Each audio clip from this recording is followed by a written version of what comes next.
মোটামুটি আজি ৰাতিপুৱা ৩:50 মানত যি মানে ডাইৰেক্ট মানে হাতী এটা শুনা মতে মানে এটা বাচ্চা আছিলে বোলে আৰু মাইকা তেওঁ মানে ডাইৰেক্ট মানে ঘৰত আহি কিনে মানে হাজবেণ্ড ৱাইফক মানে আক্ৰমণ কৰিলে আৰু আক্ৰমণ কি নাম দুজনৰ নাম কি কি পাৰ্বতী টুডুৰ আছিলে ৱাইফৰ আৰু হাজবেণ্ডৰ আছিলে মানে মংগল চৰেণ। কি নাম গাঁওখনৰ? গাঁওখন নতুন ৰাতিপুৱা হৈছে? ৰাতিপুৱা হয় আজি কথা মানে আমাৰ আদিবাসী জনজাতিৰ মাজত মানে দুজন হেৰুৱালে বহুত দুখ লগা কথা। এতিয়া চৰকাৰক মানে আহ্বান কৰোঁ যাতে যি তোৰ ল'ৰা ছোৱালী আছে সিহঁতক যাতে মানে সিহঁতৰ ভৱিষ্যত মানে ব্যৱস্থা কৰি দিলে মানে ভাল হয়। আৰু আজি আমি অতিকে দুখিত।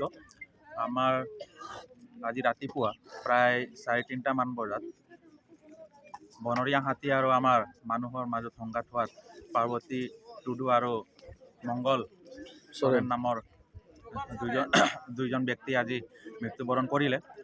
আমি অসম চৰকাৰ তথা BTC চৰকাৰক আমি দাবী জনাইছোঁ যে আমাৰ কুমাৰীঘাটা ৰেঞ্জত যি ফৰেষ্ট ডিপাৰ্টমেণ্টৰ ৰেঞ্জ আছে তাতে আমি পিছৰ পৰ্যায়ত চাইছিলোঁ যে মানুহখিনি বহুত কম। তাতে যিবিলাক আমাৰ ফৰেষ্ট ডিপাৰ্টমেণ্টত মানুহ থাকিব লাগে এই এলেকাত বহুত ধৰণৰ মানে হাতী আৰু মানুহৰ সংঘাতত বহুত মানুহ ঢুকাইছে। যোৱা বছৰতো বহুত মানুহ ঢুকাইছে। সেইকাৰণে আমি বিচাৰোঁ যে আমি অসম চৰকাৰক দাবী জনাইছোঁ যে কুমাৰীঘাটা ফৰেষ্ট ৰেঞ্জটোত মানুহ বঢ়াব লাগিব আৰু জাগাই মানে সিহঁতক ভাল এটা ঘৰ বনাই তাতে থকাৰ ব্যৱস্থা কৰিব লাগিব।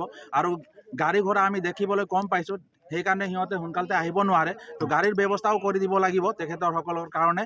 আৰু চৰকাৰক দাবী জনাইছোঁ এই ব্যৱস্থাটো সোনকালতে কৰিব লাগে। যোৱা বছৰ পৰাই আমি দাবী জনাই আছিলোঁ, কিন্তু এতিয়ালৈকে একো ব্যৱস্থা কৰিবলৈ আমি দেখিবলৈ পোৱা নাই। তো অসম চৰকাৰক আমি আৰু BTC চৰকাৰক অসম চাহ জনজাতি ছাত্ৰ সন্থা জিলা সমিতিৰ তৰফৰ পৰা দাবী জনাইছোঁ।